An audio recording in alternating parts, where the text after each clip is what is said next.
making their way out onto the field now between some of their fans that have gathered there. We're right now waiting for the Pikeville High School Panthers to make their way out. My name is Chuck Dameron. I'll be providing the play-by-play tonight. Alongside me, colorman Neil Smith, and upstairs handling the camera and technician work, Stafford Dameron. Tonight, the Pikeville High School Panthers, after a disappointing loss last week to Paintsville, losing in the second half of play, have to find a way to get up against a very, very strong Prestonsburg Black Cat Ball Club that many people feel like may be one of the strongest teams in the history of the school at Prestonsburg, Neil. Chuck, it's the best Prestonsburg football team I have ever seen. And I think probably, without a doubt, it is the best football team that Prestonsburg has ever had. They've played, as we discussed before we got on the air, a very, very difficult schedule this year. They've played Middlesboro, they've played Harrison County, which is one of the top teams in the state. They've played Paintsville, Boyd County, Estill County, Clark County, Lawrence County. They have played no pushovers, and they've won big in a lot of games. They had Middlesboro 42-7 in the fourth quarter. Middlesboro, a perennial power out of South Central Kentucky. I look for a great Prestonsburg team to take the field tonight, Chuck. Prestonsburg scoring a total of 282 points to their opposition, 98 points, Neil. And the big gun in Prestonsburg attacks, B.D. Nunnery, 102 points, and Pete Green, a split end, has got 68 points, and he's had 24 catches. And, of course, we've heard a lot of things about the quarterback, Goebel. Yeah, John Goebel is a fine quarterback, and really I don't know that Nunnery and Green could accomplish the things that they've accomplished this year without John Goebel. Johnny's a fine athlete. He's 6'1", 190 pounds. He's faster than he looks. He's not real quick, as opposed to fast, but he is fast once he gets going. But he's a very intelligent young man. He throws the ball well. He runs the option well. He's an excellent field coach, field general. And plus, Chuck, something we need to mention that you and I have discussed earlier, Prestonsburg has, I understand, 20-some seniors on this team. They start 11 seniors on offense and defense. So these guys are very experienced, and they're just extremely strong. Okay, looking, they feel like this Pete Green, number 11, is who you'll be watching for there, ladies and gentlemen. 6'2", 185, and a senior. Plays split in with 24 catches, 68 points. Many people feel like, Neil, he may be a major college prospect. I've heard that he is. I haven't seen Prestonsburg play this year. I saw them last year. From the people with whom I've spoken, the Green Boy seems to be the major college prospect on this football team. He has good size, as you mentioned, 6'2", 6'3", 185 pounds. Good speed. I saw him in warm-ups, Chuck, and he runs nice routes. He catches the ball off his knees up in the air, which is very difficult to do. Good, soft hands, as they say. The Nunnery boy probably isn't a prospect at 6 foot, 175, at least not at a running back, although I understand he runs a 4.40. Which for some of you folks that aren't familiar with 40-yard dash times, a 4.4 is, well, most of your professional cornerbacks in the National Football League run a 4.340. A lot of your cornerbacks in the National Football League run a 4.4, 4.540 if they've got good ball intuition and reflexes and other things. A 4.440 is fantastic. That reminds me of a story that we'll have to tell later in this football game about you down in Dallas that I heard when you were there in training camp. I'll try to remind you of it the way I heard it and see if that's accurate, and I'll let you tell it later. Well, if it's accurate, I'm not sure I want to hear it. I tell you, it was mighty funny. Coach Hillard Howard, I see him down on the field. He's waiting. Now we're having the announcement. We're supposed to recognize the seniors before the football game, and maybe that's what we're getting ready to do. Pikeville High School 6-3, Prestonsburg 8-1. Now we'll have the invocation and then the national anthem.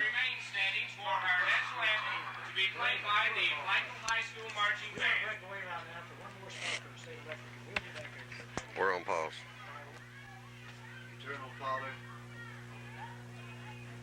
Eternal Father, as we bow before you now, this is our last home game of this season.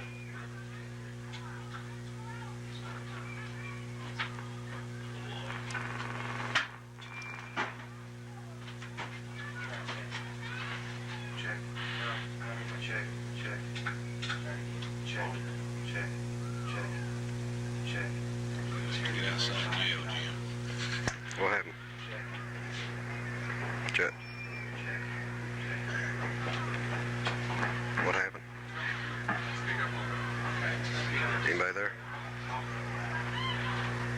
Chet. Let us pray. Eternal Father, as we pause tonight on this, our last home game of this season, how grateful we are for those blessings that have carried us to this hour. We thank you, Father, that as we come to this last home game, that we are reminded that there are no endings when we cooperate with you, but always a new beginning for the next time, the next day, new experiences. For in walking with you, there are no terminals, only transition points.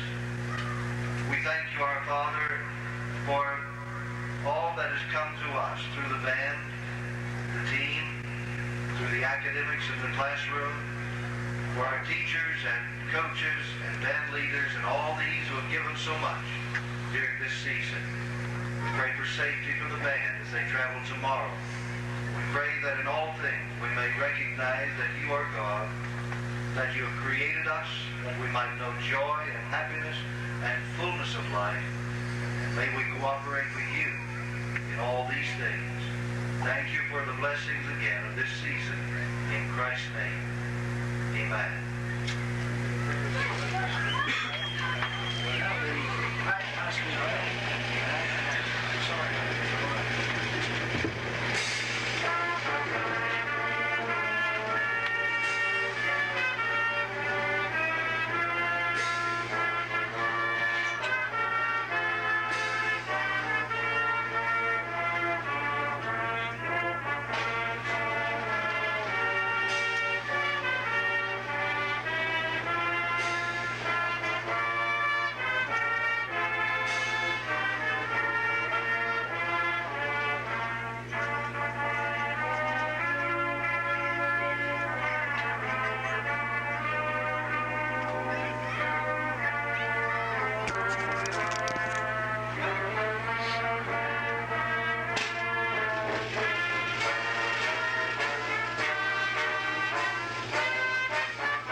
Anybody there?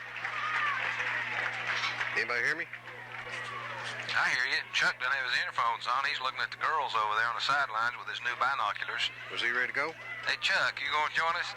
I tried to get those things adjusted. I cannot see. I'm going. Okay. Fortunately, give yourself 4 and go. Oh, Trying to get a squirrel showing when it's fine. Okay, recognizing the seniors for Pikeville High School, this will be their last home football game here, and obviously an emotional time for these young men. They have compiled 28 wins and 8 losses. Well, they played football here at Pikeville High School, 2 district championships, 2 Eastern Kentucky Mountain Conference championships, and 1 regional championship.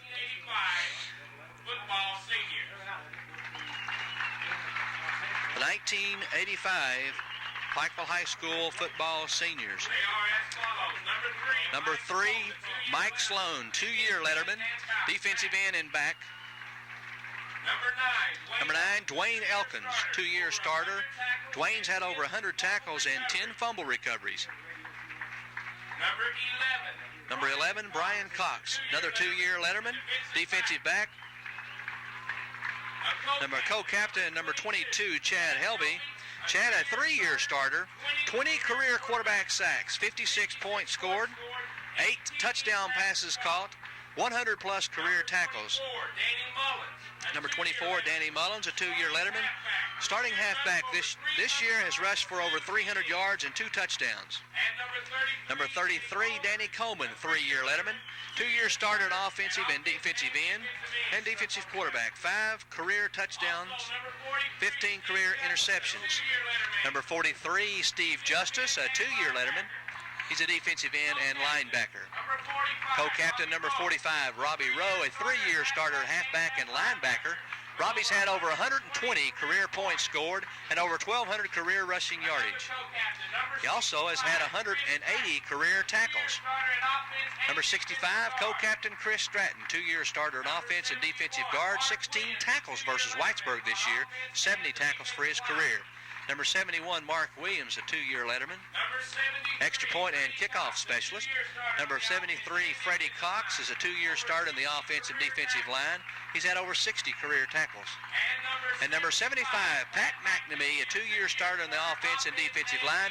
Big Pat has been an anchor at the right tackle for Panthers for the past 2 years, and Pat McNamee out right now, Neil, with an injury, and very costly injury for Pikeville, as Pat very important on that line. Yes, he is, both offensively and defensively. Pat's a big man. He's a tough football player, and they really miss Pat. Matter of fact, Chuck, last week at Paintsville, I know things started turning to our disadvantage prior to the injury to Pat, but boy, when that Pat sustained that injury and came out of the game, I thought things really turned around then, because we simply didn't have a replacement for Pat that could play up to his caliber of play. That's exactly right. I don't know if the captains have been out to the middle of the field yet or not. I see now they're getting ready to make their way out there now. We'll have the toss of the coin. We're going to be a little bit late getting started. Kickoff time was supposed to be in 8:05. A couple people we forgot. First-year manager will be a senior, Kim Dillon. Well, Neil, Prestonsburg, one of their strongest ball clubs. Pikeville, before the year started, people were saying Pikeville was a little bit of a rebuilding year, but all of a sudden we busted out the gate real quick and got good real early, and people probably expected a little bit more out of Pikeville than what they were able to handle. I think so, Chuck. They did make an excellent showing in the first game of the year against a fine Cumberland football team, but Pikeville really didn't have very much depth this year, and as we had a small injury here and a small injury there, it started mounting, and suddenly we found ourselves thin in the way of numbers of players, in quantity. Pikeville had the quality, but they simply didn't have the depth, and I think that has shown over the long haul. I think, too, that they're young and inexperienced when you start looking at their overall lineup. We've got a fine mixture there of veterans and very young players. Well, we've got Timmy Honecker, the freshman. We've got a sophomore or two in there and several juniors. And I think that has really shown when we have had a difficult time in the second half of a lot of games like Corbin and Paintsville. Right. Looks like Prestonsburg has won the toss, and Pikeville will be kicking to the Black Cats. And, of course, Prestonsburg, as we mentioned earlier, probably the strongest football team that they've had at Prestonsburg. But on the other hand, Neil, this Pikeville High School team is capable. If they go out there and play their best football and Prestonsburg has an off night, we can beat them. That's right. Pikeville has a lot of potential. They have the capability. And, for example, down at Corbin, we didn't do that game, but I was down there, and believe it or not, Pikeville was right in that football game with about 2 or 3 minutes to go in the first half. And it was 8-8, and they had played tough. They simply haven't been able to hang on to these tough games, except for the Cumberland game in the second half. And they do have that potential, Chuck. They could surprise Prestonsburg. Okay, Prestonsburg's attack is very versatile, and they'll do about anything from their backfield. They'll throw the football, they'll run a wishbone, they'll run your straight dimes, your counters, a little bit of everything you'll see from the Prestonsburg Black Cats tonight. And you've got to think, Neil, that Pikeville may open it up a little bit themselves. They're going to have to. Prestonsburg is a big football team. I don't think there's any way that Pikeville can run over Prestonsburg or run inside of them. They're going to have to mix it up a little bit, Chuck. Pass some, run outside. Okay, Mark Williams kicking off for Pikeville. There is the whistle, and this football game is underway. There's the kick, a short one by Mark, taken on about the 25-yard line, straight up the center of the field and out to about the 33, 35-yard line. The Black Cats will take over there in pretty good field position.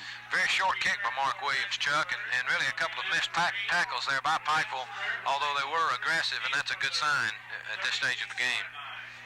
Okay, to be the 36-yard line is where they spotted. 1st and 10 for Prestonsburg. John Goble, the quarterback, back there with him. B.D. Nunnery, Shag Branham, and Wendell Burke.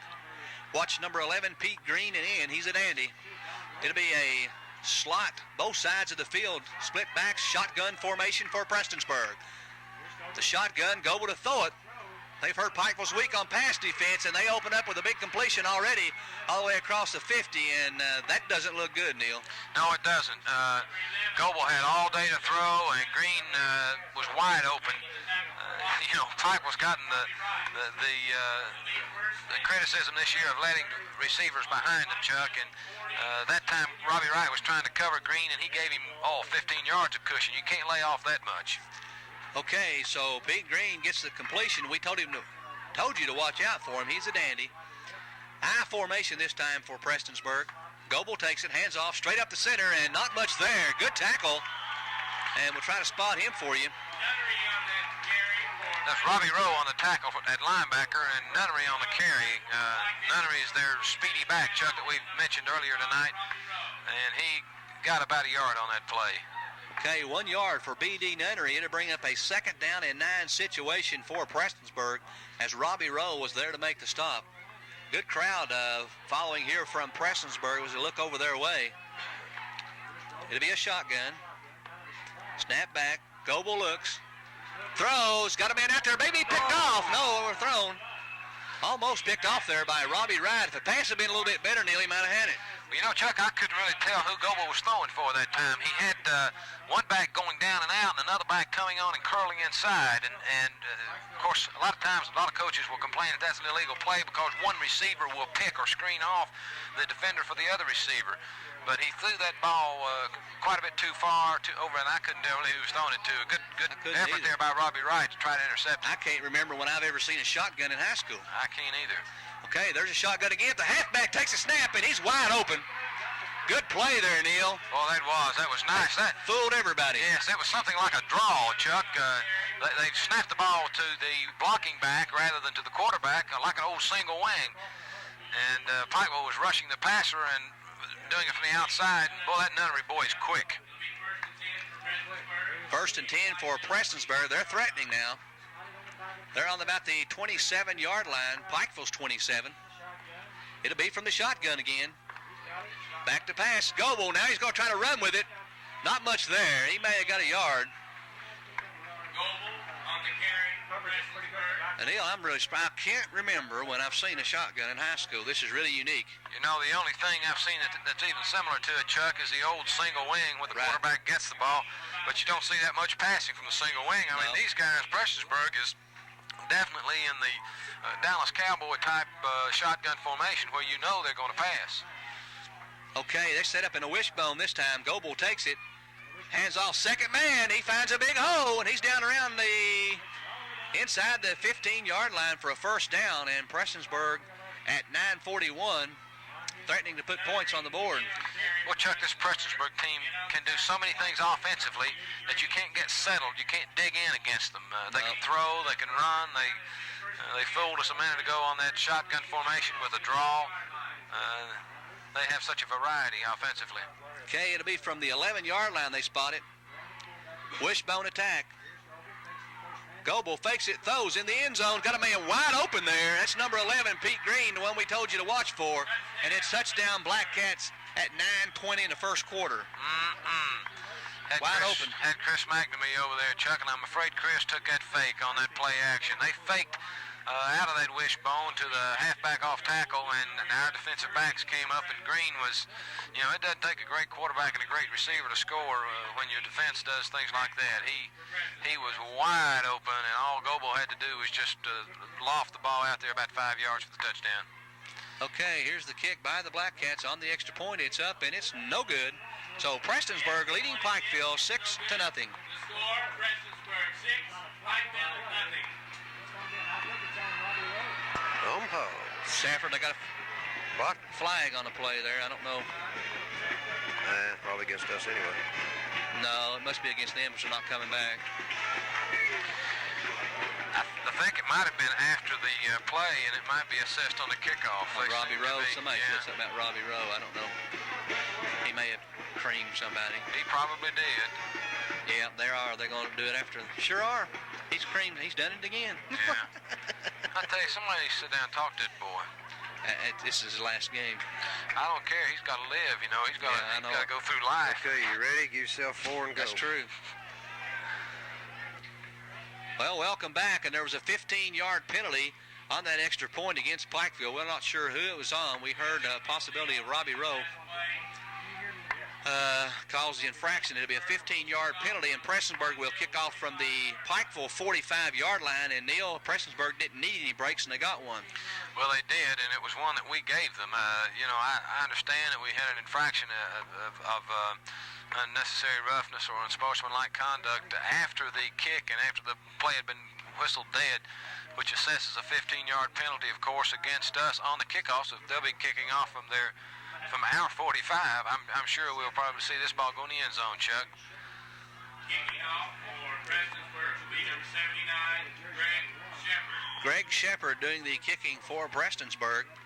We've had the whistle, and that's a unique lineup they have there, Neil, on the kickoff. It certainly is strange. I don't know. Oh, that's way out of there. Oh, he boomed that one. That might have been in the end zone if he'd kicked it off from the 40. I tell you what, that would have been a 55-yard field goal had it been had it been from the snap and a field goal attempt. So Pikeville will start out on the 20-yard line. Prestonsburg not wasting much time getting points on the board. Well, they did it in a very impressive fashion, too. What Chuck. a diversified attack, I tell you. Very diversified. They threw the ball several times, ran the option, the draw, off tackle. I formation for Pikeville. Pinson takes it, hands off. Oh, not a bad run there. Was that Washington? You know, Washington has had a habit of playing well, at least early on in these tough football games, Chuck. If he could have a good performance tonight, Pikeville might be able to stay in this game with Prestonsburg. He picks up 6 yards. 2nd down and 4 to go for Pikeville. We're going to have an equipment timeout, Chuck.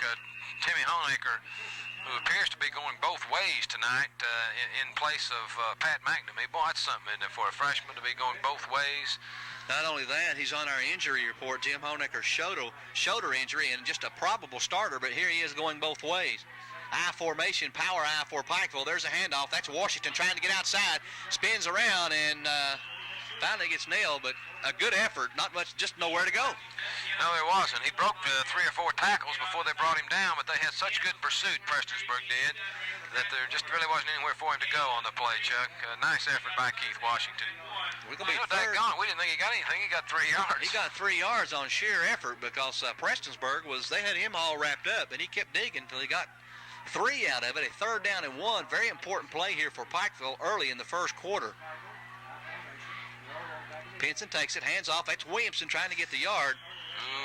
And it's going to be close. I don't think he got it, Chuck. From up here, of course, it's difficult to tell. They say he got it.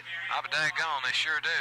Well, he had to get across the line. I'm looking at the binoculars, and about 3/4 of that football is over the line, so he's got it. I thought they had to get further than that. We couldn't tell. The chains are on the side opposite the press box here, and so it just shows you once again that my eyesight is failing me. That comes, with age. Don't worry about it. Pinson takes it. That's Robbie Rowe with it. Spins and gets about 3 yards. Chuck, it looked to me like Robbie had a difficult time coming out of his stance that time, and also I'm not so sure that he had a clean handoff from Gene Pinson. It looked like that was a sort of a shaky play from the inception. I don't know if Robbie just couldn't get his balance or if they had a handoff problem. And it didn't look right. Regular backfield for Pikeville. Pinson takes it. He's going to throw it. Got a man out here, and he can't hold on to it, is McNamee. Had Chris wide open, and he overthrew him. It wouldn't have gone for long yardage, but it certainly would have been a first down. Would have been about a 15-yard gain. So Pikeville will be forced with another passing situation here, that or a draw play. We got draw, screen, or pass, one or the other. Really an advantage to the defense here, Neil, because I don't think you're going to look for any straight running play. It either has to be a draw, a screen, or a pass downfield. Yeah, I would say you're right. A screen pass, I think, would be a good call right here. Split backs, Pinson back to throw it. The screen over here to the left. That's McNamee with it, and he's driven out of bounds short of the first down. And really, Neil, not much blocking out there. Not very much at all. He had a couple of people out there, but I think there were more defenders than there were blockers. And, when that happens, Chuck, you just about have to cut against the grain and elude a tackle or two without the assistance of a blocker. And Pat didn't do that. He tried to stay outside and didn't get enough. Hey, Pikeville to kick it away. There's the punt. Not a bad one. High one. Taken on about the 25-yard line. And he faked it and still spins away, trying to get loose on about the 35-yard line. The Prestonsburg runner, and first man got faked there, Neil. We could have had him back at 25, but he made a good fake on the handoff. You know, the player on the onside of the receiver, when you have two receiving backs, such as Prestonsburg did on that punt, has to take the fellow that catches the ball on a reverse fake. Go whether ahead it's a and fake nail or him. not. That's right. Go ahead and nail him. And if it's a reverse, your people on the other side take care of that. And unfortunately, the Pikeville player did just the opposite. He went for the reverse, enabling Green to get by him and pick up about 10 more yards on that return. Yeah. Nice run by Green. He could have hit him hard, too. Possibility of causing a fumble because he had a good direct line to hit him from. And That's right. You know, that's like the option play. Your end doesn't worry about that option tailback. He goes ahead and busts that quarterback, gets it over with. And that's what that Pikeville defender should have done on that play. wishbone attack. Green's out wide to the right. Goebel takes it. Hands off, second man, right up the middle, and he'll get about 5 yards. I believe it was Burke, the ball carrier. Good running there. Tackle by Chad Helvey and Robbie Rowe and Link Ritz in there. Dwayne Elkins. Problem is he got about 5 yards before anybody hit him. Yeah, Wendell, 5'11", 185, and a senior. Prestonsburg backs go 190, 175, 180, 185, and Neil, all of them pretty quick, with the exception of, I've heard a lot about Goebel, but he hasn't shown me a lot of quickness, though. No, Goebel's not quick, but he's a very intelligent player, and he just does a good job of running Quarterback the keeper football by team. Goebel, and he'll not get the first down. He picks up a couple of yards. You know, I think that was a color change at the line of scrimmage. I think John got up there, Goebel, and saw that the center was open and just switched off on a color call at the line of scrimmage, called the quarterback sneak and tried to pick up some yardage, but really didn't get much. Third down and 2 for Prestonsburg. 5:41 to go. First quarter. Petersburg 6, Pikeville nothing. Everybody's in tight here. Looks like a running play, and we'll see what happens. Second man, and there he goes. He's wide open, and he gets down across the 40-yard line in Pikeville territory. As B.D. Nunnery, and Neil, he is quick as a cat. He is very quick, and he has great lateral movement as well. Nunnery there, had he been able to maintain his balance after he made his cut back to the left, could easily have gone for the touchdown. I don't think there's anybody in the Pikeville secondary that can run him down, Chuck. Prestonsburg 8-1 on the season. Lost 17-14 last week to a strong Harrison County ball club. I formation for the Black Cats. Green's out wide to the left this time, and there's the option, and Goebel keeps it and goes down. No pickup. There again, you can see the lack of quickness on the part of Goebel. He's a very heady player, but he's not the kind of kid you want running the football. He's a passer, and if they're going to run, they ought to give the ball to Nunnery and those other guys. You know, talking about that Harrison County game that Prestonsburg lost, their only loss of the year, Chuck, I understand that Prestonsburg missed 5 field goals inside the 20-yard line to tie and win that football game. Jeez. So it sounds to me, from what I've heard from friends of mine in that area, that Prestonsburg really, without any question, outplayed Harrison County and should have won the football game, but had their drives stalled down near touchdown territory and went for field goals and missed 5 of them. That's, I'm sure, a real heartbreaker for them. They had a perfect season going. Hey, Prestonsburg, to get to the finals of state, they're going to have to cross the path of Corbin, and I'd like to see that one. They've got to cross that path at Corbin, too, and that's a tough path to cross. I would like to see that football game. I'm like you. I might travel down there and see that. Too. I might go down there. I'm telling you, it'd be worth it. It'd be one of the best high school football games that could be played in the state this year. Sure may go down there. Right now, it's Prestonsburg 6 and Pikeville nothing at 4:55 to go in the first quarter. Prestonsburg scoring at 9:20 on an 11-yard pass completion from Goebel to Green. Prestonsburg's extra point was a kick, which was off to the right, kind of a bad snap and a very low kick, leaving it at 6-0. Chuck, what was the purpose of this timeout? They're trying to cool tempers out there, or?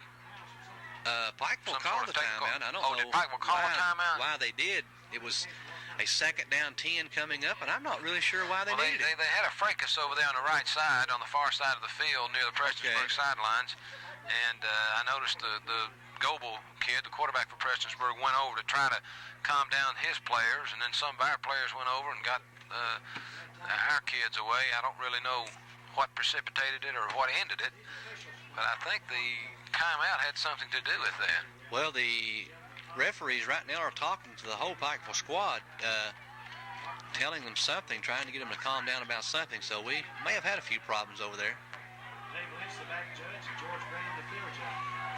It's all over now. It's Prestonsburg football. Second down, 10 yards to go. Wishbone setup. Goebel hands off, first man through.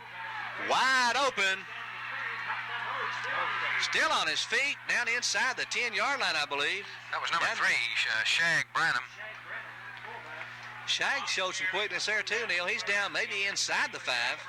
Well, I tell you, Prestonsburg has 3 backs back there that can run the football. And then they've got Goebel who can throw the football. That's just a complete football team, and they seem to have a big line. We don't have any names, numbers, or sizes for their offensive linemen up here in the press box tonight. We weren't provided with any of that information, but they look pretty daggone big up there. They are big. They're on the 5-yard line. Wishbone set up.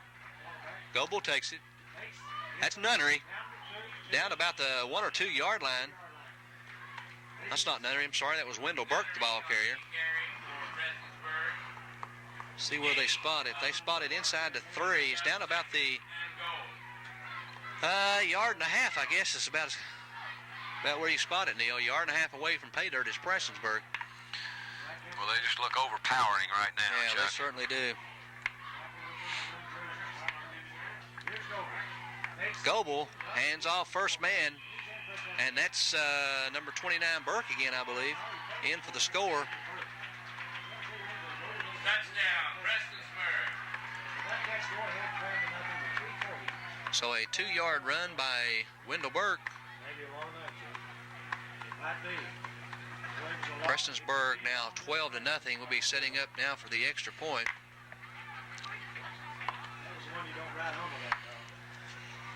And they're going for 2. From the shotgun. Goebel to throw it. He's got a man wide open, number 29, Wendell Burke. Prestonsburg 14, Pikeville nothing. The extra point attempt is good. On the reception for Prestonsburg was number 29, Wendell Stratton. Home fouls. What a game. Prestonsburg 14, Pikeville nothing. Couldn't play dim if we had everybody healthy. Wendell Stratton. They got 3 guys back there that can run. I tell you what, if I were the coach, I'd tell Goebel, don't ever keep the ball. You got 3 horses back here. Let them have it. Boy, they're tough. Taking off is Prestonsburg again on 29. First series. Chuck, Yeah. keep yourself forward and go.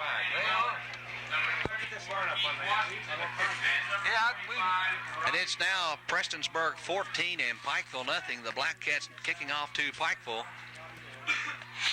Pikeville's had the football one time. They were able to pick up a first down, and that's about all we can say.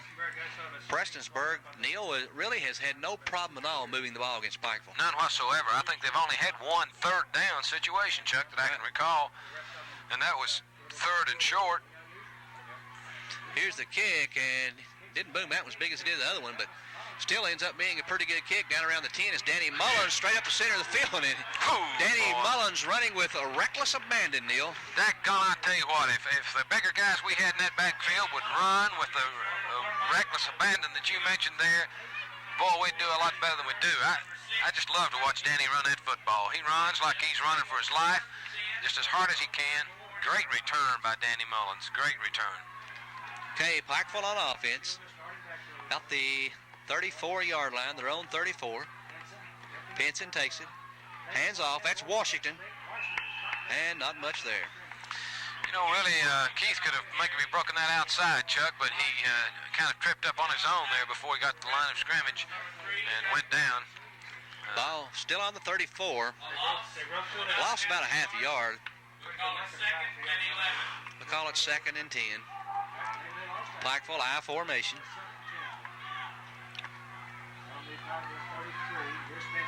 That's Robbie Rowe with it.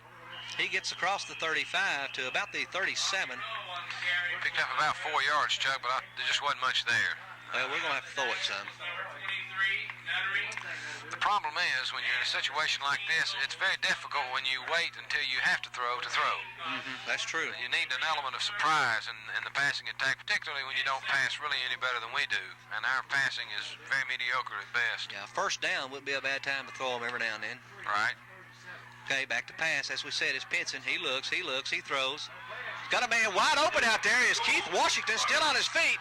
And he gets nailed on about the 50, across the 50 into Prestonsburg territory, about the 48. Neil, a good reception by Keith Washington. That was a good reception, Chuck. Not the prettiest pass in the world. Looked like a lame duck thrown out there. But that's all he needed because he was wide open and Gene was scrambling and he got it to him. And Keith came back for the ball, made the reception, and picked up, what, Chuck, about 15 or 20 yards. That's right. I believe I'd come back and throw it again right now. I would too. That's our only chance. Okay, Pinson on the option. Pinson keeps it, and gee, he's going to get killed. Yeah, I'll tell you what, he couldn't have gotten much more on the pitch, but he should have pitched that ball to Keith Washington. Gene is not a running quarterback. He's very slow of foot. He's not quick. He's not fast. He needs to either hand the ball off, pitch it, or throw it. Yeah. Prestonsburg defensive pursuit looks real well. I don't think Pikeville's going to have much success on that option unless they got quicker people in there. Prestonsburg has great pursuit. You're right, they do. I don't think Pinson is quick enough to be doing that. Okay, Pinson to throw it. Got a man there, but it's incomplete. Almost picked off by Pete Green, their wide receiver that plays both ways. Good hands. I'll tell you what, that was a very bad decision by Gene Pinson. He had Danny Coleman. Yeah, he had a cross route going there, and he had Danny wide open on the outside. I mean, he could have danced in. Yes, he could have. And Gene, of the two receivers to throw to, he threw to the wrong one. Prestonsburg did a poor job of covering Danny Coleman on that last play. Now they're going to go right back to where it was, and he's not going to be open this time. Prestonsburg comes up with the interception. Clip back there and no call. Now there's a flag on Pikeville. A terrible call. Well, there was a clip right back here and there was no call, but then they come up and make one. Now Pikeville comes in and delivers a great lick on Green before he was down, and they've thrown a flag, and it's a very bad call. Very bad call. That was just a good lick there, good football. That was a freak interception, Chuck. The ball bounced off Chris Coleman.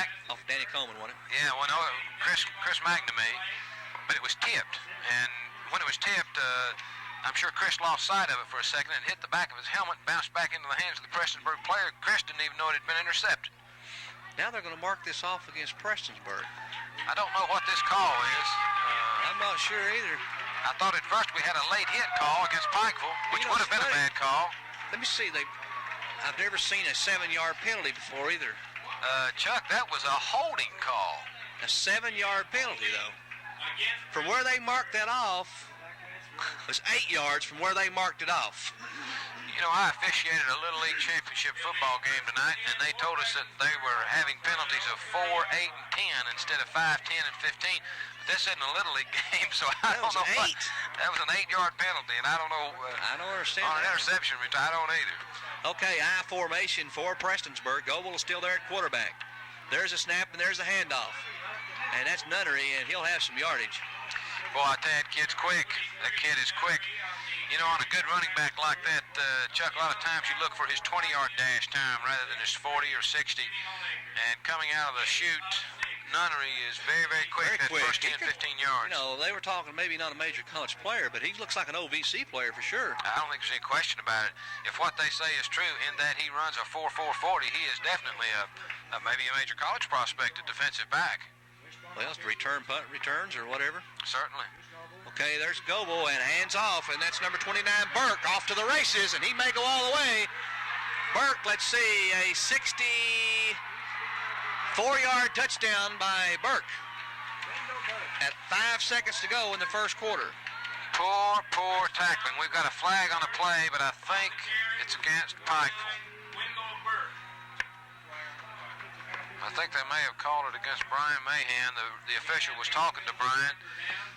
I think we're going to have another.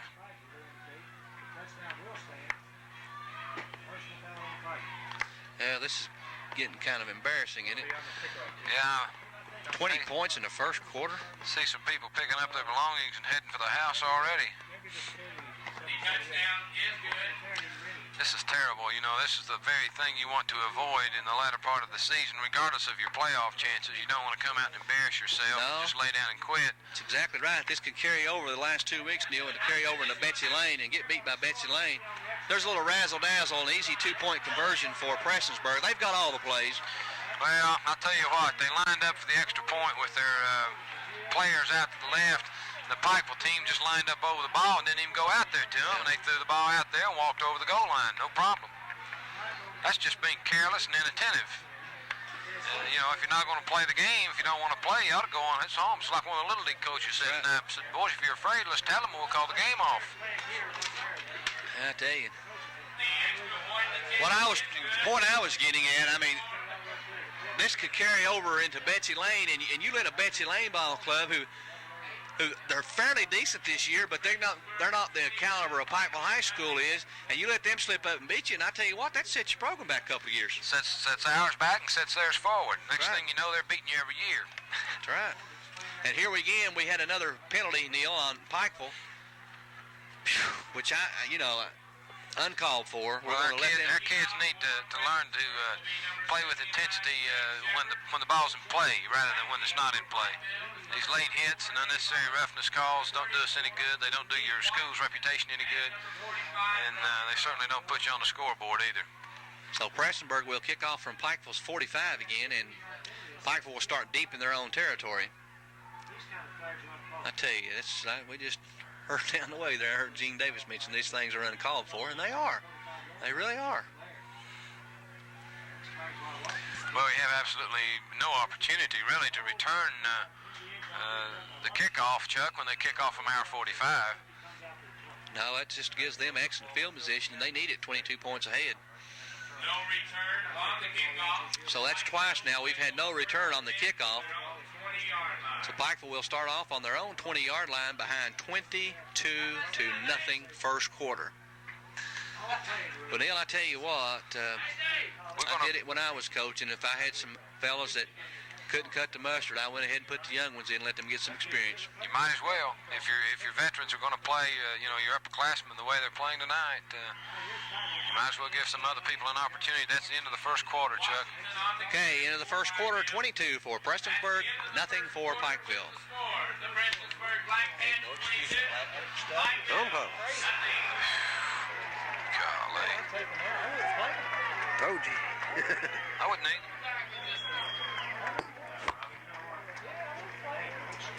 Well, Chuck a minute ago said,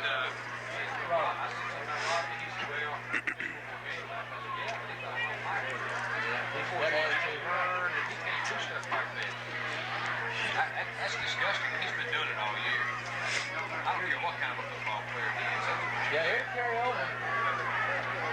Okay, Chuck, give yourself 4 and go. I don't see how he stayed in that game last year. This person running that baseball game. Okay, Pikeville with it, second down, about 6 yards to go. And there's a handoff and really nothing there. We might as well throw the football. Not going to run against this ball club. No, we're not, particularly right up the middle like that, Chuck. Prestonsburg is so balanced. They're so experienced. You know, they talked about Chucky Williams, their coach. Cocky one, but he's done a good job. He's done a good job, but he's really had the horses, and you've got to have the horses. He inherited a great ball club when he came to Prestonsburg that Philip Haywood had put together. High formation, pins him back to throw it, looks, steps up in the pocket, and down he goes. Well, really, Gene didn't have any chance, particularly being as slow a foot as Gene is. I'm not being critical, but Gene's a fine football player, but he's not real quick, and when he doesn't have an opportunity to throw, he's in trouble. So Pikeville ends up on about the 18-yard line. They'll punt it away, and the punter will be on about the 7-yard line. Is Robbie Taylor doing the kicking for Pikeville from about the 7. There's a snap, a low one, but he gets it off. Low kick. This could be a return. Takes a good Pikeville bounce, though. Going to be a pretty good kick for Robbie, all the way down to about the 40-yard line. So it ends up real good shape. Well, here we go again. I don't suppose Prestonsburg has had a third down except one time, have they, Chuck? They had one third down play. And they scored on every possession, haven't they? Scored every time they've had the football.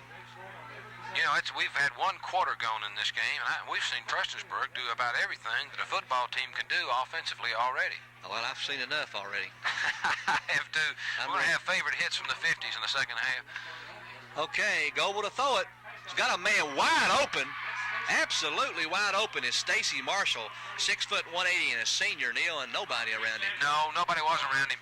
You know, and the pass wasn't particularly well thrown. It was catchable, but he had to stop, turn around, and it was thrown a little bit behind him, Chuck.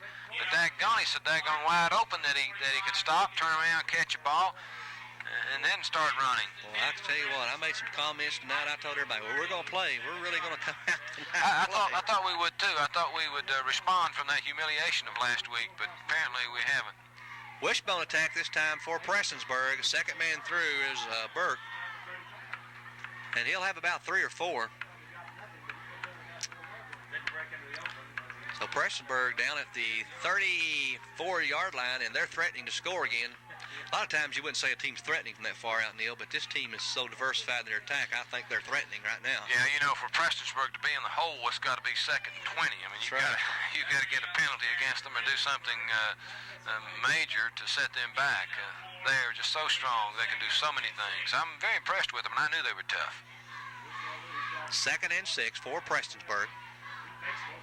Goble trying to go back to throw it, a big rush, and he's thrown for a loss. And this will be a big third down play for them, Neil. They'll be all the way back to about the 42-yard line. Pretty close to a late hit over there by Pikeville. Well, I thought so too at first, Chuck, but he had fumbled the ball, and that was the reason that there was a lot of piling on. They were getting onto the ball, but they had caught the ball dead before the fumble. Be very interesting here, Chuck. I wouldn't be surprised to see Prestonsburg come into the shotgun formation, and then you'll have to look for the pass and the draw play to Nunnery, both of which are very explosive for Prestonsburg. Third down, about 15 yards to go for the Black Cats. They ran from a regular formation. Yes, Goble straight back on the screen pass, and not a very well thrown pass that time. If it had been, Brian Mahan may have picked it off and been gone to the races. That's right. Threw that screen pass out here to Nunnery, who is so quick, but the ball was poorly thrown. Goble had quite a rush on him that time, and really didn't get enough time to throw the pass, I'm sure, as well as he wanted.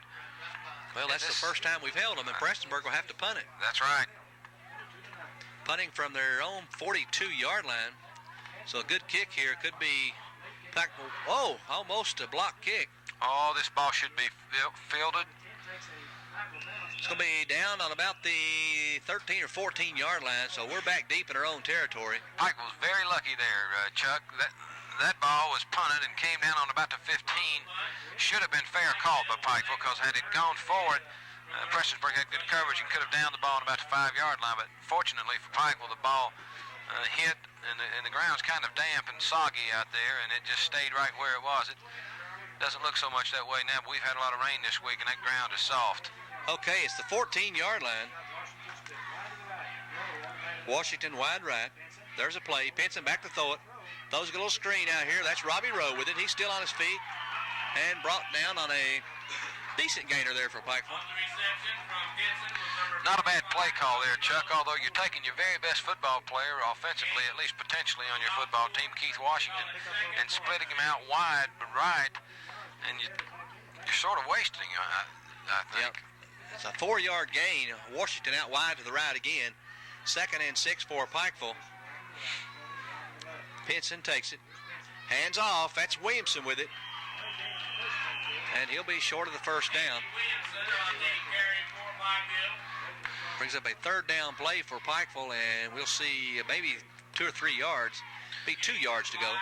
It's interesting to see how Prestonsburg does respect Keith Washington. They're pulling a double coverage out on him with the cornerback up in his face when they do split him wide, although they have a full house wing formation this time. Okay, here's the play. Pinson gives to Washington, and he's close to it, but maybe a little bit short. Neil, I tell you what, as far as I'm concerned, if it's anything less than a yard, I'm going for it. Yeah, 22-0. Your respectability is already gone unless you score. I'll tell you something else, Chuck. Keith Washington, daggone it, when you've got 2 yards to go for a first down, he needs to, forget about his ballroom dancing lesson and bust it up in there as hard as he can and go for the first down. He does too much dancing and twisting before he gets to the line of scrimmage, and you don't need that on a short yardage situation. Well, they don't have that decision to make. It's going to be a first down for Pikeville, and I think we got a good spot there, Chuck. Yeah, we sure did. They gave him a lot of forward progress on that one. They did indeed. But we'll take it because we need it. Well, we've played them even this quarter. Almost half of it gone, and it's nothing to nothing in the second quarter. That's right. We'll play it that way. Official timeout. And what the problem is, chain gang gonna sleep on us. I don't understand why 62 must have lost his jersey or something. He's got a plain white shirt and got... I noticed that during warm-ups. That's Robbie Rowe. Tell you what, Prestonsburg will hit you.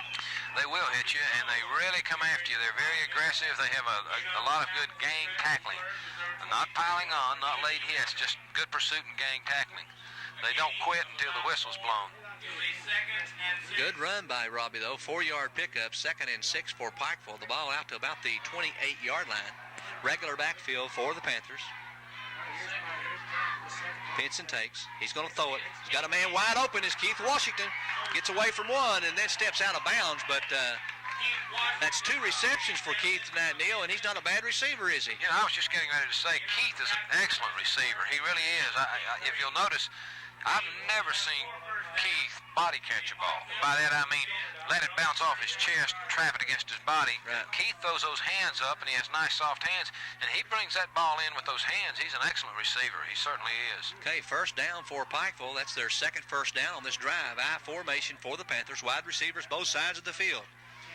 Pinson drops back. Here's a draw play. That's Keith Washington. He's got some room, but closes up real quick there.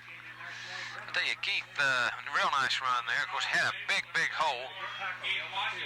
I think if he'd cut back inside, Chuck, he might have picked up 4 or 5 more yards. But as we've said before, it's so easy to see those holes develop up here in the press box. Okay, 2nd and 6, a pickup of 4 on the play. Keith Washington wide to the right this time for Pikeville. Chad Helvey is wide to the left, split backs for the Panthers. There's a snap. There's a handoff. First man through. Williamson, the ball carrier, and he may have a yard. That's about it. He think he got a yard or 2 there, Chuck.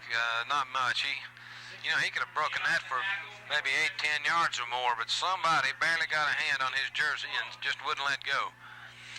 Well, they're about 3rd and 5, we'll call it, for Pikeville, so passing situation here for Pikeville.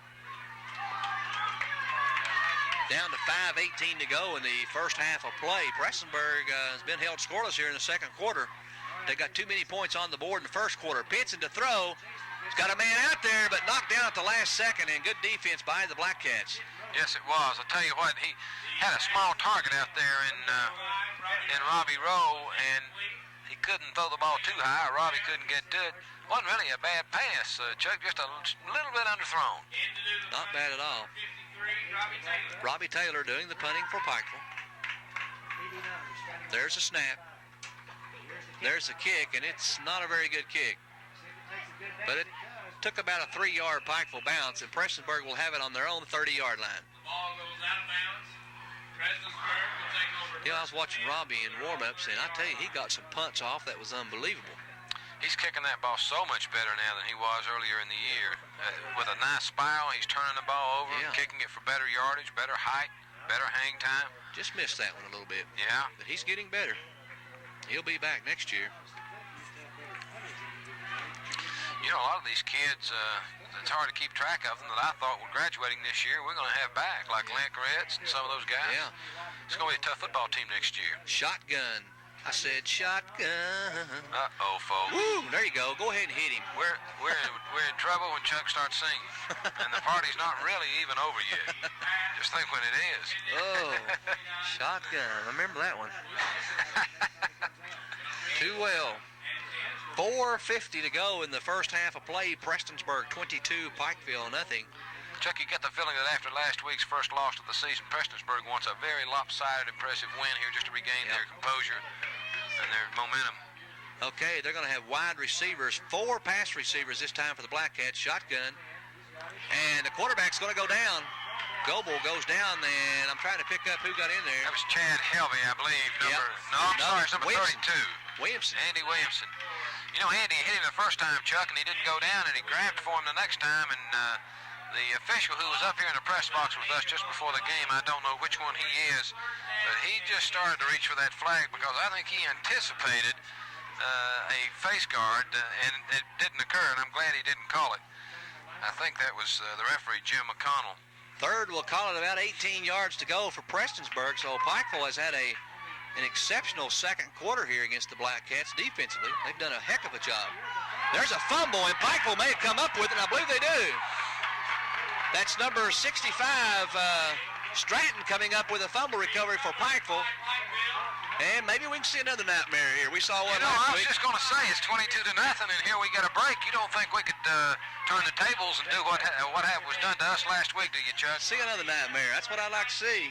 Well, if we take it in here, we can get back in the football game. No doubt about that. Yeah, that was that shotgun draw that we saw work so successfully for Prestonsburg earlier in the game.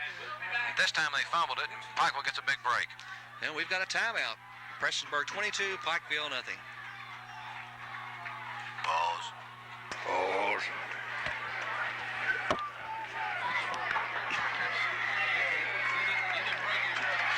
Well, we need about 15, 20 breaks. Guess I'm talking to myself. Huh? Huh? Do what? I said, I guess I'm talking to myself. Yeah, we took them off a second. We could use about 15 or 20 breaks. Prestonsburg got cocky and went to sleep. Mm-hmm. You know what? Yep. Sure did. It's all right, though. 4:07. We could get back in here.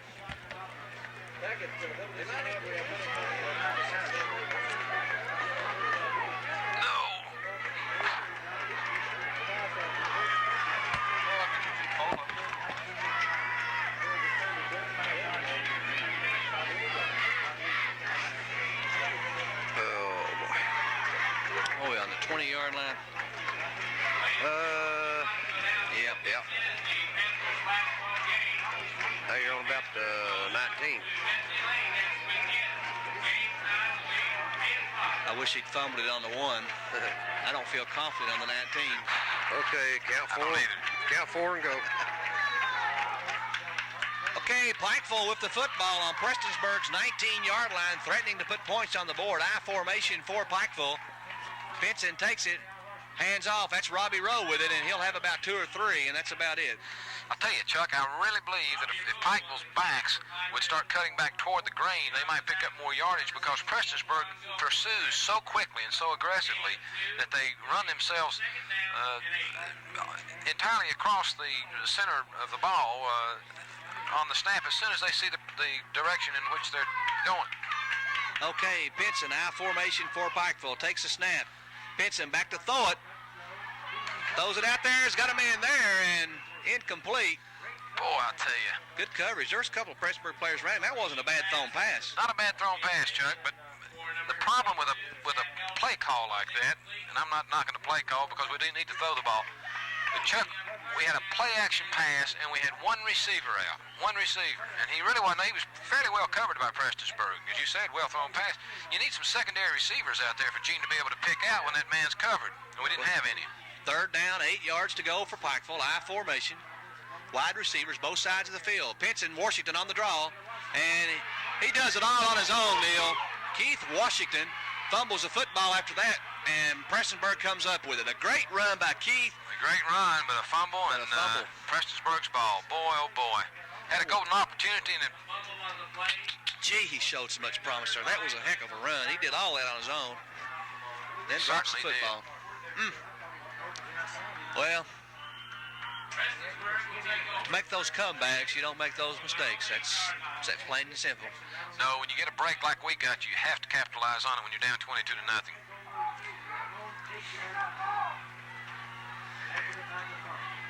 Prestonsburg 99 yards away from pay dirt.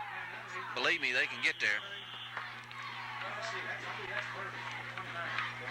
On the carry for Prestonsburg. See one of my old Vandy buddies down there, Mark Letford, is home for the weekend. Could use him out there tonight. Well, they sure could. Notice Bob Shirtless in the stands. We could put him out there. We'd have a good football team. We could put you out there, but I don't believe you could make it.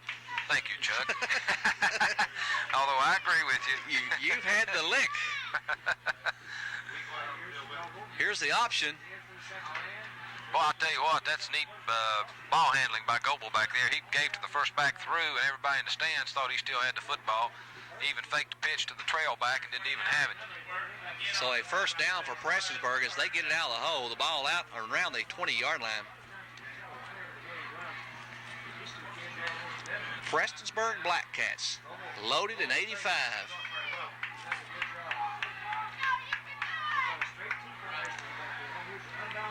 Regular backfield. First man through. That's number 3, Shag Branham.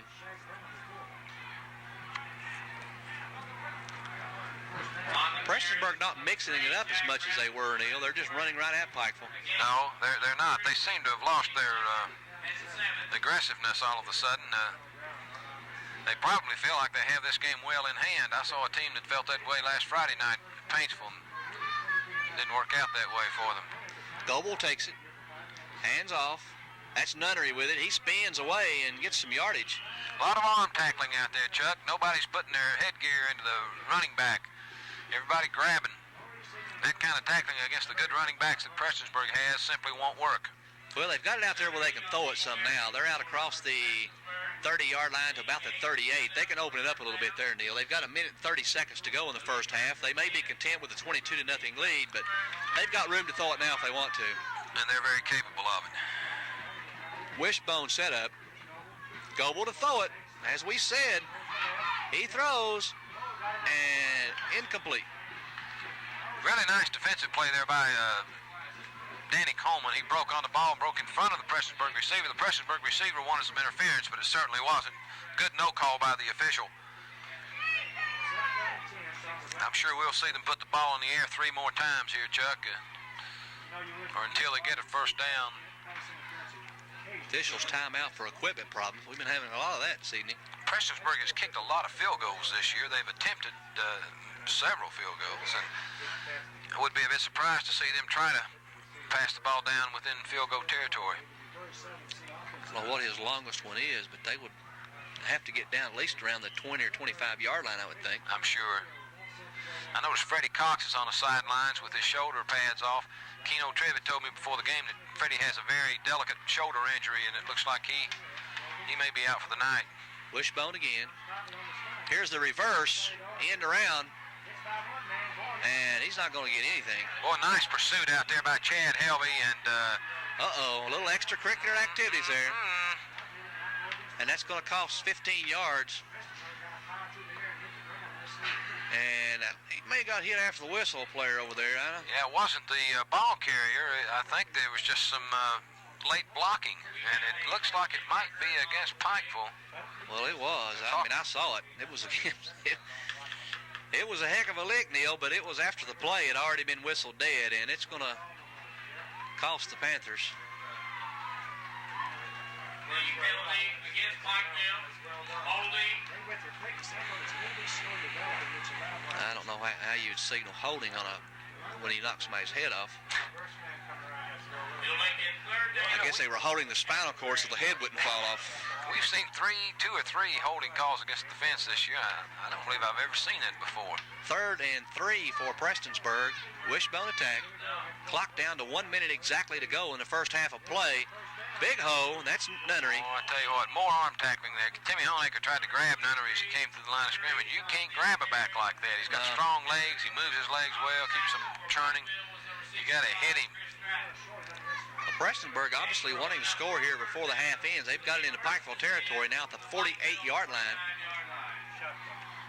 Now they go.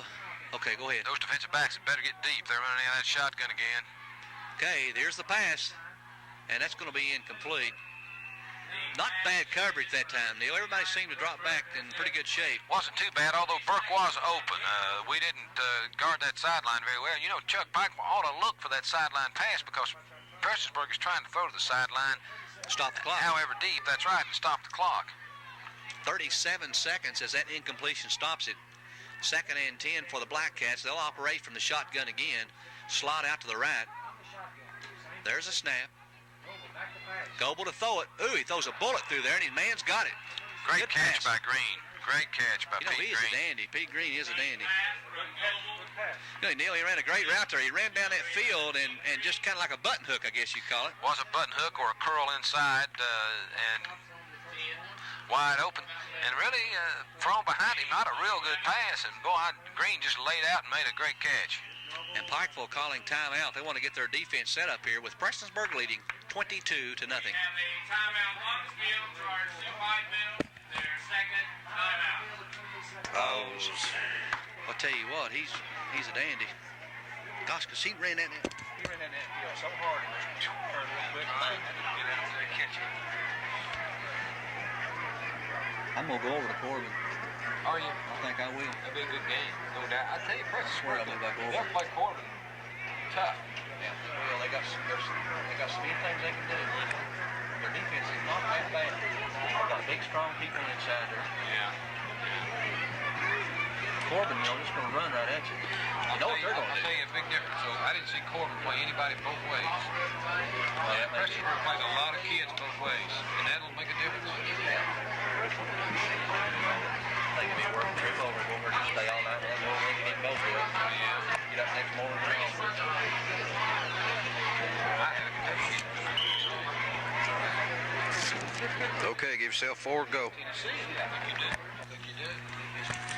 Hello. Matter of fact, I'm almost sure you did. That'd be all right. Prestonsburg with the football, 1st and 10, operating from Pikeville's 38-yard line from the shotgun. He's open, and he's got it. Trying to get out of bounds, but he doesn't get there. Clock will run. It's down inside the 30 to about the 29-yard line, and a whistle. And I don't know what the Prestonsburg calls timeout now with 18 seconds to go in the half. Prestonsburg trying to get down there. The coach upset, Neil, that the player did not get out of bounds to stop the clock, and really the receiver didn't do that bad of a job.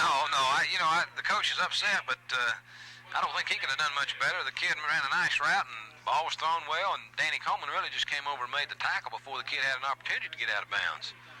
Well, Prestonsburg had to use the timeout, and they're down on the 29-yard line. Neil, they're still at least 10 yards away from attempting a field goal, I think. From right there, you've got to go, that'd be a 37, maybe a 47-yard attempt right there. 47 yards is a little bit too much. Oh, yeah, I'm sure they don't have anybody to kick the ball, although we saw them kick off from the 45, although he had a run and go, Right. and kicked that ball 55 yards almost through the uprights. It's been an interesting second quarter. All the scoring for Prestonsburg came in the first quarter, all 22 points of it, and it's been a nothing-to-nothing contest here in the second quarter. Pike was adjusted fairly well, both to the pass and the run.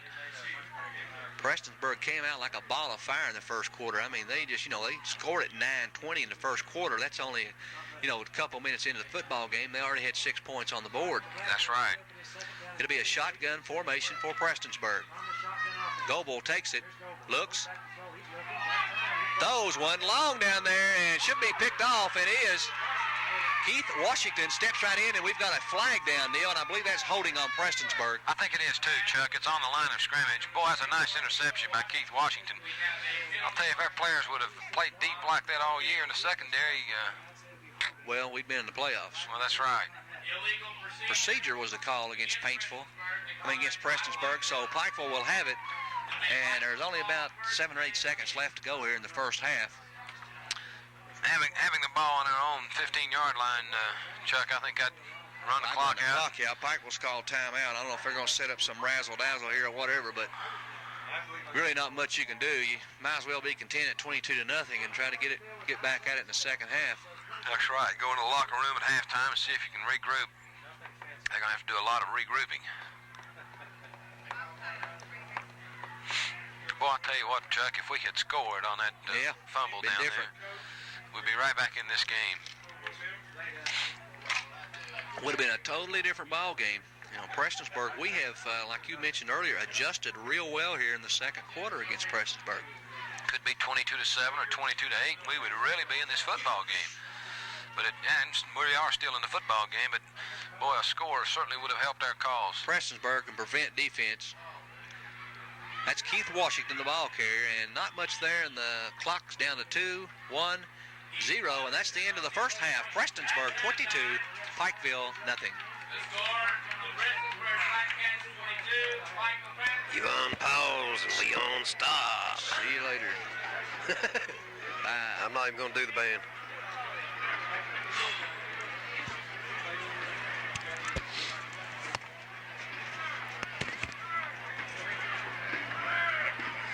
Make this a fast game.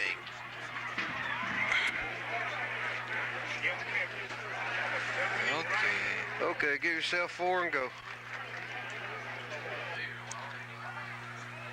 Halftime, Prestonsburg 22, Pikeville nothing, and this time I have some statistics to bring your way. Compliments of Ernie Powell. Keith Washington for Pikeville has carried the ball 7 times for 28 yards. Williamson 3 times for 8 yards. Rowe 5 times for 13 yards. And Pinson, the quarterback, 2 times for a -7. Pikeville 42 yards on the ground and 617 attempts. Passing, Pikeville 4 out of 9 with 1 interception for 32 yards, a total of 74 yards for Pikeville. Pikeville's been penalized 3 times for 40 yards. On those receptions, 4 out of 9 for Pikeville. 2 of them has been to Keith Washington, 1 for 13 yards and 111. Pikeville's had the football on, 4 possessions, 5 possessions, and they've had 4 first downs. Prestonsburg, on the other hand, has had the ball 6 times, and they've had 10 first downs. Prestonsburg, 19 rushes on the evening, 176 yards, and then they were 7 out of 12 from the air, 78 yards, for a total of 254 yards. Penalties, 1 penalty for 15 yards. So, Neil, right now the statistics bear out the fact that Prestonsburg leads 22-0. They prove it. Yes, this is one of those games where the score is very indicative of the type of play we've seen. Prestonsburg has been very dominating, both offensively and defensively in this football game. Although they got a little lazy, perhaps, in the second quarter and didn't play with the same intensity and precision that they showed in the first quarter. I look for Prestonsburg to come out and play hard again in the second half. They need a big win, Chuck, after their first loss last week, because they've got their playoffs coming up soon. And as we mentioned earlier, eventually I'm sure we're going to see Prestonsburg playing Corbin at Corbin for the right to go to the final championship game in Louisville Thanksgiving weekend. Yeah, Prestonsburg has, Morgan County left. Once they beat Morgan County, then they'll play winner of that Hazard-Whitesburg area over there, and right now I believe Hazard is the one on top. Whitesburg had a couple of games they had to forfeit for playing an illegal player, which may cost them that sub-district over there. Who did, Chuck? Whitesburg. You know, last year Prestonsburg was looking for that big showdown with Corbin, and Hazard came to Prestonsburg and thumped them. And I'm sure they won't overlook Hazard this year, however. Well, they'll play that one at Hazard, but Hazard, not an outstanding ball club by any means this year. They're a pretty fair ball club, but nothing great. Right now, Prestonsburg will be kicking off to Pikeville, so Pikeville will have the first possession of the second half, trailing 22-0.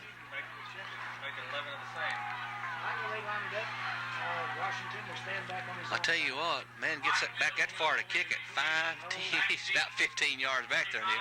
That's quite a run and go. Yes, it is. Gee whiz. He put the real foot into it. Prestonsburg with a very unusual lineup on their kickoff team. Have 4 men up front and the release man, and then 5 men back about 10 yards that run with a kicker. Let's see. This Prestonsburg team is all seniors. I mean, they're all seniors. Okay, approaching the football. There's the kick.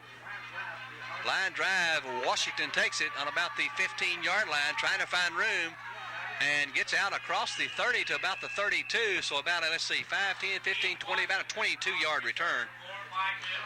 Not bad possession there for Pikeville. Chuck, the wide man on the far side of the field for Prestonsburg was 5 yards offsides ahead of the kicker. The referees didn't pick it up, and really probably inconsequential because Pikeville does have Pikeville high formation. Pikeville jumped that time, and there's no call. And matter of fact, the rest of the players Pikeville didn't even go on with the play, Neil. It was... I don't think Pikeville jumped. I think that the center and the quarterback had a mix-up, and the center hiked the ball early. The rest of the Pikeville players just stood there. It was really a unique play. They picked up a couple of yards on nothing. When the guy with the ball jumps early, it's no infraction. I guess. Everybody else just stood there. Danny Coleman wide to the right for Pikeville. I formation. Pinson takes it. There's the pitch to Keith Washington. No, nothing at all there, and Keith was going to get a yard on nothing because he almost got tackled in the backfield.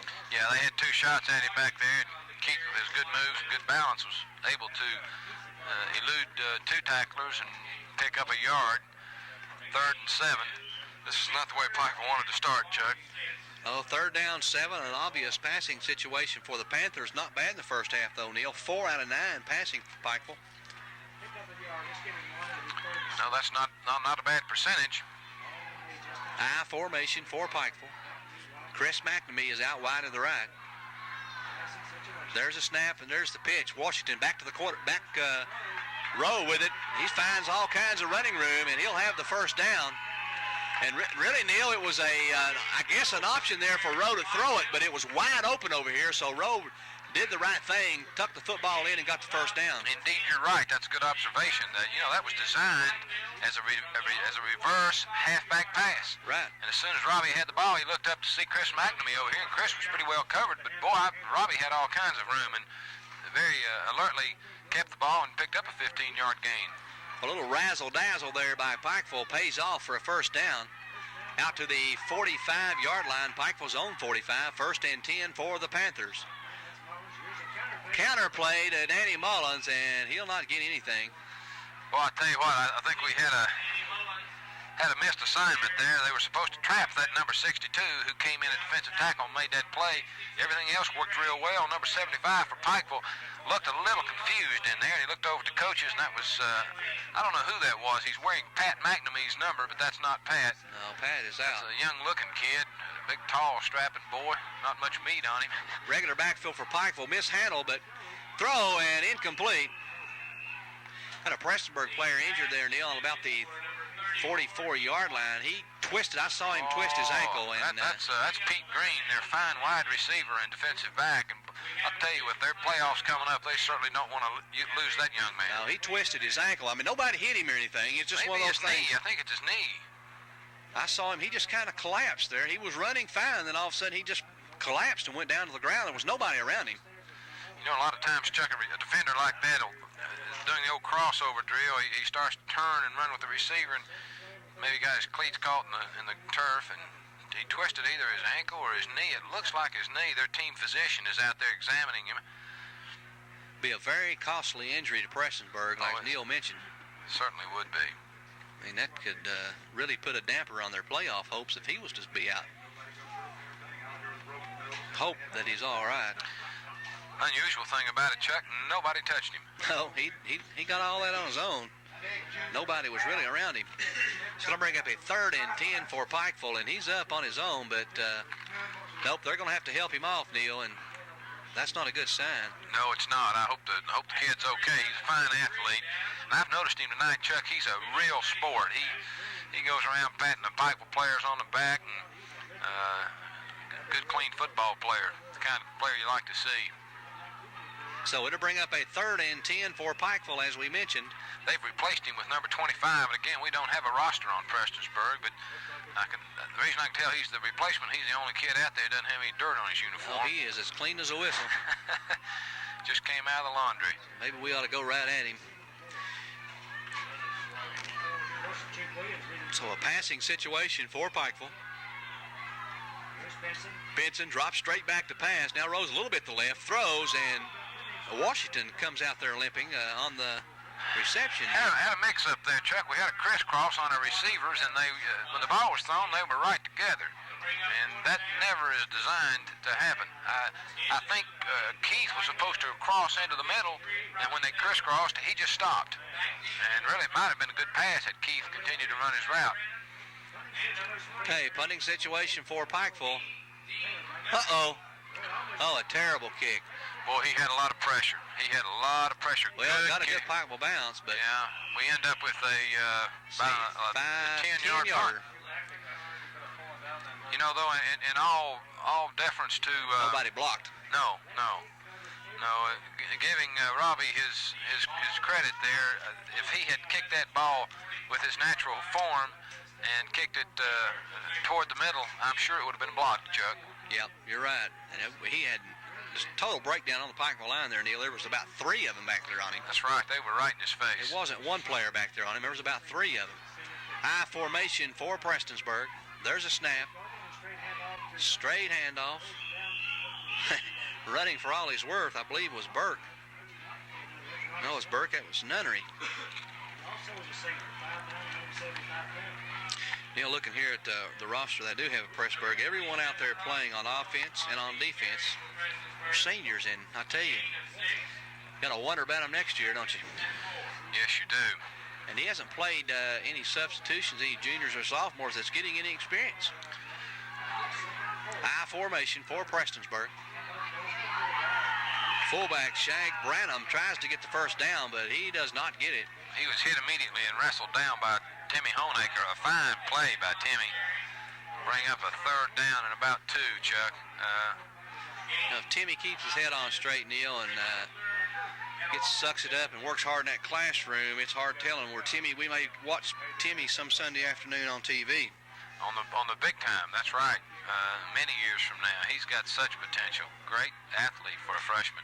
Wishbone attack this time for Prestonsburg. Second man, and he's not going to get it. He doesn't get anything. He's way short of that first down. Now it's 22-0 with 7 minutes and 40 seconds left in the 3rd quarter. What do you do here, Chuck? Well, if you're Prestonsburg, obviously you punt it unless you just want to try to completely embarrass the other ball club. There's no need in... well, I don't know if you look for it. Are you thinking right now embarrassment, or are you thinking preservation? You give Pikeville the right kind of break here, and you might let him back in this game. Well, that's right. I mean, if Prestonsburg goes for it here and they don't get it, it could be very costly to them. But I can't imagine them not punting. I really can't. They're going to call a timeout and talk about it, Chuck. I can't imagine them not going to punt the football. There wouldn't be any question in my mind. I would punt the football. That's not to say they can't make a first down if they go for it, but just the odds and experience tell me that you simply don't try for the first down. I'll tell you what, that's kind of like last week. You probably watched the Kentucky ball game, watched them play LSU. I was so surprised. LSU was leading 3-0, had the football with a minute to go. Kentucky with no timeouts left, and LSU went ahead and tried to score, and they did, but there was no need in it. If they had fumbled and Kentucky picked it up and run for a touchdown, they really deserved it. Yeah, they did. There was no need for LSU other than trying to rub it in. Gene Davis said that's right. Gene agrees with that, huh? Oh, boy. What else can we talk about? Well, Kentucky's on again tomorrow. They play the Bulldogs. That's right. So for all of you people who are watching this, Kentucky's on last Saturday.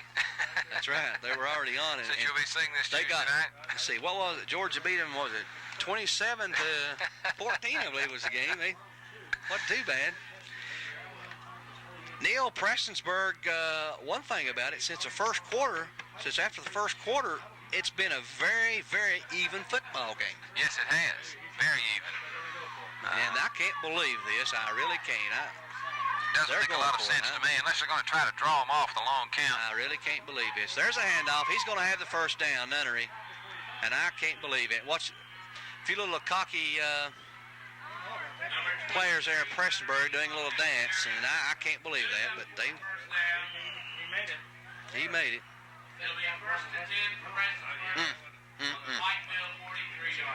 Very surprising. That's amazing. I mean, you're leading 22-0. There's no reason to put your kids even in a position. If they hadn't held them, it could have turned the game around. And there's no reason you wouldn't have to put your kids in that position. No. Wishbone for Prestonsburg. Handoff first man through. That's Nunnery. I tell you, he just lunges forward and picks up yardage. Well, you know, he's a good north-south runner. In that, I mean, Nunnery doesn't dance around, and that's really Keith's a great athlete, and I certainly don't want to criticize him, but Keith needs to get out of the habit of doing a lot of lateral moving that's unnecessary. And you notice Nunnery runs straight up and down. Boy, I mean, he's going for the other end of the field. Prestonsburg, Wishbone. First man through. Burke, the ball carrier, and he gets knocked out of bounds around the 20-yard line. So Prestonsburg down there threatening to put points on the board. You know, they run that wishbone option, Chuck, where they ride that fullback into the line of scrimmage, and several times tonight we've seen Goble leave the ball with Burke, and when he does, Burke seems to be wide open. He cuts outside, and he's a pretty quick back himself, although he runs from the fullback position. I'm surprised, though, that wishbone is that effective with a player. Goble just does not show me that quickness to run that type of offense. No, but he's got 3 great horses back there behind him, and that's what makes it go. Not much there, and a fumble, and Pikeville may come up with it. They did, Chuck. It's Pikeville's football. Well, I tell you what, after going for that first down where they did, that's justice. Yeah, it certainly is. What would have been justice if they hadn't got it and Pikeville would have scored? It's Pikeville's football, unless referees change their mind. But a very even football game other than the first quarter. Prestonsburg had 22 points in the first quarter, and that's where we still are right now, 22-0. What was that? We just had Jeff Sloan announcing from the Republic of China. I don't know what he was talking about. Everybody gets a little giddy up here when the game gets a little lopsided. I formation for Pikeville, operating from their own 20-yard line. Pitson to throw. It's got a man open. It's Keith Washington. Oh, there you go, baby. That's what you needed. That's a touchdown. Washington to the 30, the 20, down to the 10, 5, touchdown. Keith Washington, 80 yards. And they picked on the number 25 deal, the guy that came in the game. The fresh kid. Prestonsburg deserved that one. You know, number 25 made that crucial mistake of squaring up instead of turning his knees downfield and running with Keith. In the coverage, he squared up and let Keith get in his face. Boy, Gene threw a nice pass.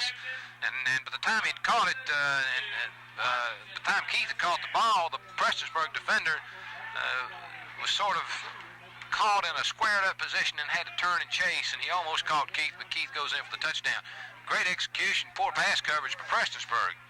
Okay, Pikeville going for a 2-point conversion, I imagine. They are. Here it is. Pitson takes it. Goes back to throw. He's got a man wide open. He got it. Who is open over there? That was number 22, Chad Helvey, coming out of his tight right end position. The Prestonsburg Neal deserved that very much so. Boy, Chuck, let's look back. I know it's so easy to look back, but gee, had we been able to convert a touchdown out of that fumble we picked up in the second quarter, at the 15-yard line, would we have a football game on our hands? Exactly right. Now, you know, I can't still go back, can't believe Prestonsburg did not punt that football. Well, you know, they could have had Pikeville. They could have had Pikeville down here at about the 10-yard line, 1st and 10, and instead they of course, they do make the first down, but then the fumble, and they've got the ball on the 25-yard line, and bam, we've got a new football game. Well, it's just kind of rubbing your nose in it when you're already leading 22-0. You go for a first down on the 50-yard line. I can't buy that. That's no place for that in high school football as far as I'm concerned. I just can't believe they did that. No, very strange call. But Pikeville puts 8 points on the board, and that puts Pikeville back in the football game for time being, 22-8. Made things a lot more exciting. Mark Williams kicks it. I don't know if they were trying to onside kick or not. It's still loose. Still anybody's football. It's still loose, but Prestonsburg finally comes up with it, I believe. Stayed loose there for a long time and ends up being a pretty good kick, Neil. Prestonsburg has on the 25. Ends up being the best kick Pikeville's had tonight, certainly, although they haven't had but one or two. But shucks, they got the ball on the 25-yard line. No return on that one. That's right. Plus, we had a chance of getting the football. Chuck, was that an onside kick? Well, yeah, you got a little bit more into it than what he wanted to. He came up, he slowed down on his approach and tried to hit the top of the football, but he got a little bit more in the middle of it, and it went over the first line of him. And not really a very good onside kick. No, but turned out to be a decent kickoff. 22-8 score now. Pikeville fired up at the time. And here's Prestonsburg. Goble on the option. I tell you what, I believe that's Nunnery. Boy, again, they gave that first back on that option, the ball, and he cut outside, and daggone it, there just wasn't anybody there to stop him. He's a pretty quick kid, the Wendell Burke. Picked up about 30 yards on the carry. We've got an injury here. Pikeville, breath knocked out of somebody. Looks like Brian Mahan down. He was injured in the second quarter and came out, and boy, he's He's lying pretty still down there, Chuck. I hope he's not too seriously injured.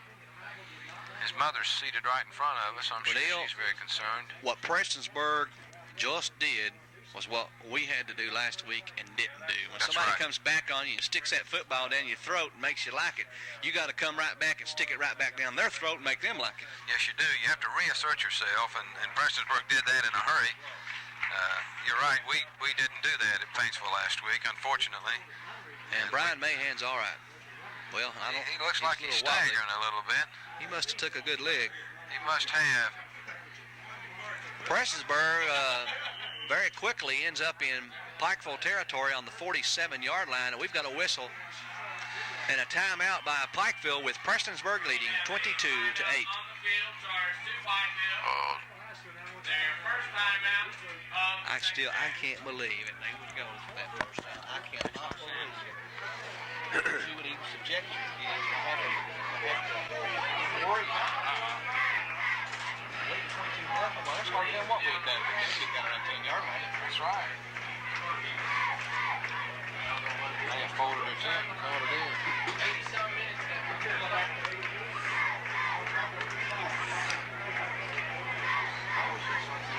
They would have scored 22 days to be trying to push it. What?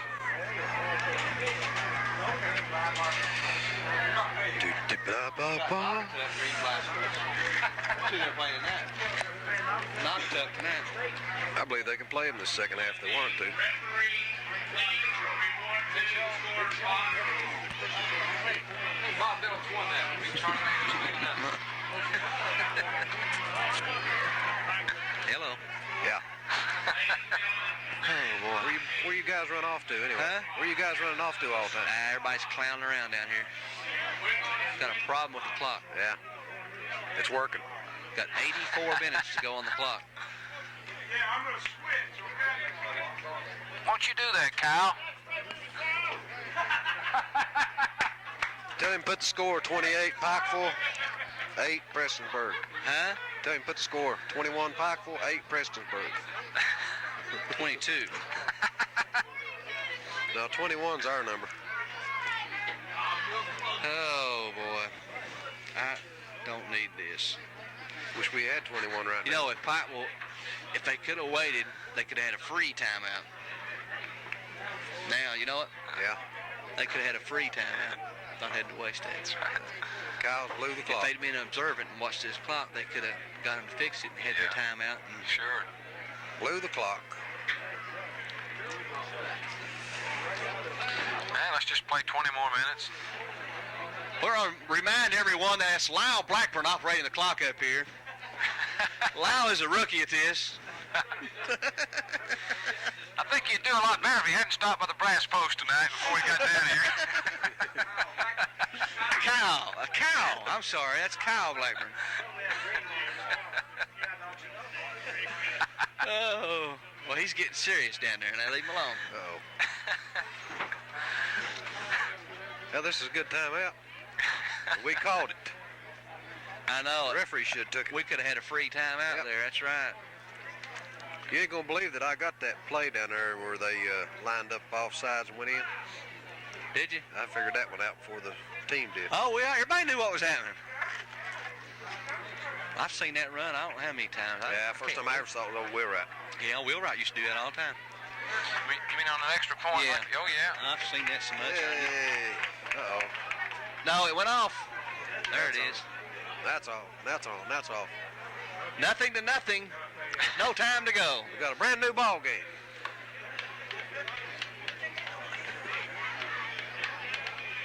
You know, Prestonsburg's only got, Pikeville's got to realize right now that good split end is not in the ball game. That's right. That's right. And you haven't seen them throw it either. No. They've been run. Nearly every time they've thrown the ball, they've thrown it to Green. That's right.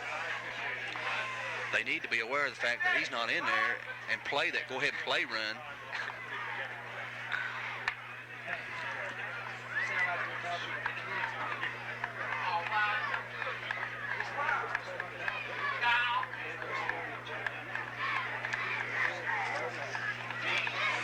Well,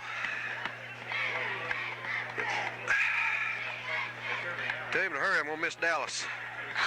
Sure, you ain't missing nothing. Yeah. Well, there's Pat McNamee. Yeah. He's going to come up and What's he fix got, the a clock. sprained knee? I've shot him a couple times now. He's going to come up and fix the clock.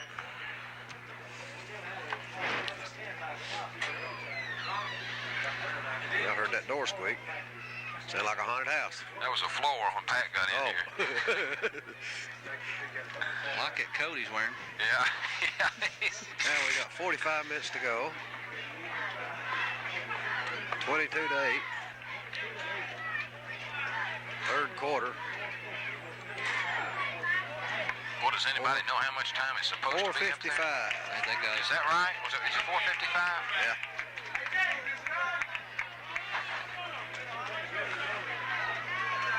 Okay. He don't even need to be doing it. Oh, up in them steps with that thing or nothing. Lord, them no. ligaments and stuff, he don't need it. Just might as well be out there playing if he's gonna run around. Well, yeah. Going up down them steps. And watch him, he's moving better right now than he's ever moved. Okay, count 4 and go.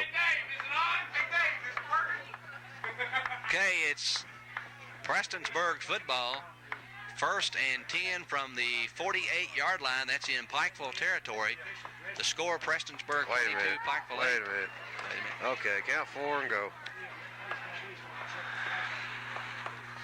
Prestonsburg with the football, 1st and 10 from Pikeville's 48-yard line. Neil, we can go back to that play. We hate to go back, but if we had scored down there when we had that opportunity, this sure would have been a new football game. No question about it, Chuck. Chuck, I just noticed Pete Green's back in the football game at left wide He receiver. certainly is, and they needed him. I Yes, formation for Prestonsburg. There's a handoff. First man wide open. I tell you, Nunnery is quick as a cat. By golly, that wasn't Nunnery. Wasn't it? That's how tough they are. They got a kid looks like Nunnery, and he ain't nothing unless Nunnery's changed jerseys. That was number 27, Chuck. Boy, he can fly. Gee whiz, they've got a stable of backs, folks. I mean, they're quick. They're super They've quick. got 3 guys that are quicker than anybody we have. Real quick. 1st and 10 for the Black Cats. That's Nunnery. That is Nunnery. You know, Nunnery doesn't look that big, Chuck, but he has very strong legs. He's not only fast, but when he gets hit, he picks up a few extra yards. He drives his legs real well. He really looks good out there. You know, Green, very important, Prestonsburg offensively, Neil, but when Pikeville scored the touchdown, Green was sitting over there, and the replacement in there for him was the man that Washington caught the football. No question about it. Look how Green's limping. You know, I wouldn't have that kid in there, Chuck. He is really under some disability right now, and they've got a lot of games left this year. At least they hope they do. There's a handoff right up the middle. That's Branham with it. Down inside the 10-yard line goes Shag Branham. You know, that wasn't a bad try by Chris McNamee to strip the ball from that guy. He could have made a good, tough tackle, but he tried to arm tackle him and strip that ball from him, scored 22 to 8. But golly, they're running through Pikeville like they're a barber college.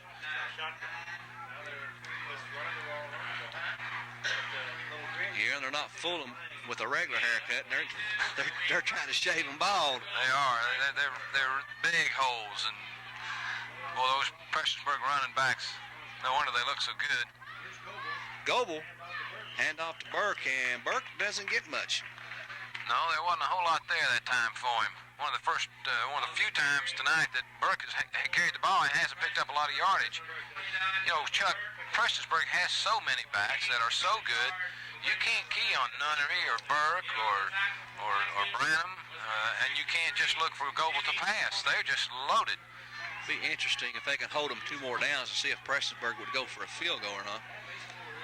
Yes, it would. Goebel. Nunnery, touchdown, I believe. Yep. Well, the interest just went out of that. Touchdown, Prestonsburg.